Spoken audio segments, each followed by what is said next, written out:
Good morning students. मैं doctor Anupama Ujjwal, assistant professor, government law college Sirohi.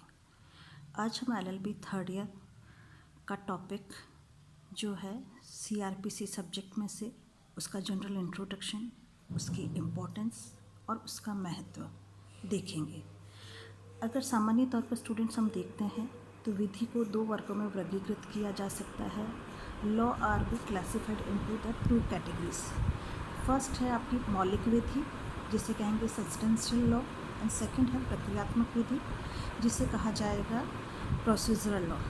मौलिक विधि क्या होती है? अगर हम सामान्य भाषा में देखें तो यह वह विधि है जो पक्षकारों के अधिकारों व दायित्वों को निर्धारित करती है। उसका अगर हम एग्जाम्पल देखें तो हम आईपीसी ले सकते हैं। They determines the rights and liabilities of the parties, तो उसका एग्जाम्पल आईपीसी है। और प्रोसीजर लॉ या प्रक्रियात्मक जो विधि है वो होती है जो पक्षकारों के अधिकारों, दायित्वों के प्रवर्तन, उसको कैसे लागू करना की प्रक्रिया को निर्धारित करती है। They lay down the practice and enforcement of the those rights and liabilities.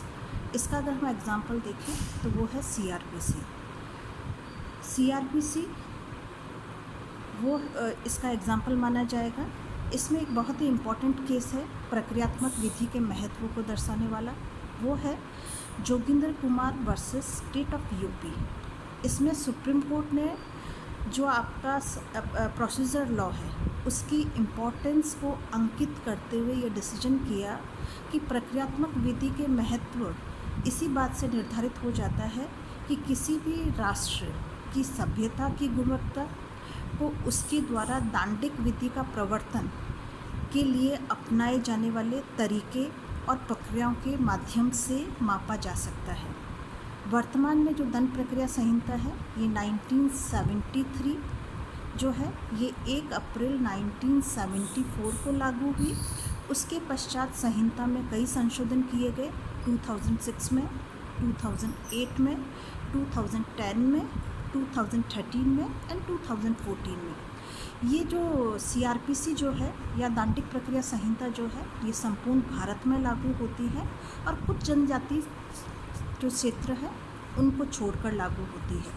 अगर सीआरपीसी में हम जनरल चीज़ें देखें कि क्या क्या होता है तो ऐसी स्थिति में सबसे पहला जो है वो है संहिता जो है दांडिक जो मामले हैं, जो क्रिमिनल केसेस हैं, उसमें इन्वेस्टिगेशन, अन्वेषण कैसे होगा, इंक्वायरी या जांच कैसे होगी, विचारण या ट्रायल के संबंध में जो है डिटेल में प्रोविज़न्स करता है, मतलब उसका विस्तृत में इसमें प्रावधान किए गए हैं। इसी प्रकार अगर देखा जाए आगे तो ये जमानत, अग्रिम जमानत व जमानत को निरस्त करने के संबंध में भी प्रावधान करता है। Provisions have also made for bail, anticipatory bail and for cancellation of the bell.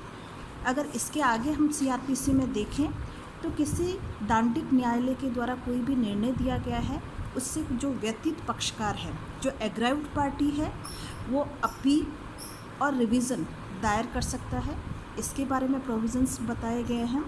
इसी के साथ इसके अतिरिक्त संहिता में अपराधों के निवारण के संबंध में, प्रिवेंशन ऑफ ऑफेंस, कानून व व्यवस्था को बनाए रखने के संबंध में, मेंटेन लॉ एंड ऑर्डर, उसके अलावा लोक न्यूसेंस को हटाने के संबंध में, रिमूवल ऑफ पब्लिक न्यूसेंस तथा पत्नी, संतान व माता पिता के भरण पोषण के संबंध में प्रावधान किए गए हैं।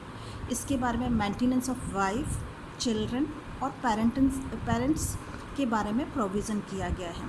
अगर हम आगे देखें कि सीआरपीसी या दांडिक प्रक्रिया संहिता के क्या ऑब्जेक्ट्स हैं और उसके क्या महत्व है, तो हम देखेंगे कि उसका जो पहला है वो है उद्देशिका के अनुसार जो प्रोसीजर लॉ है या दांडिक प्रक्रिया संबंधी जो विधि है उसका संकीर्ण और संशोधन करने के लिए कंसोलिडेट एंड अमेंड्स के बारे में जो प्रोविज़न्स करता है। इसी प्रकार मौलिक विधि जो है उसको लागू करने, उसका क्रियान्वयन करने की प्रक्रिया के बारे में प्रावधान किया गया है। Procedure for administration and enforcement of substantive criminal law. इसी के साथ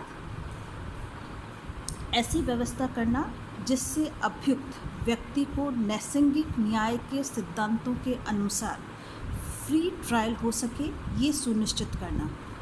उसके अलावा सीआरपीसी में यह भी प्रोविज़न किया गया है कि अन्वेषण और विचारण में होने वाली देरी से बचने के लिए प्रयास करना, जो कि न केवल पक्षकारों के लिए बल्कि संपूर्ण समाज के लिए भी अहितकर होता है अगर जो ट्रायल है उसमें बार बार देरी होती है।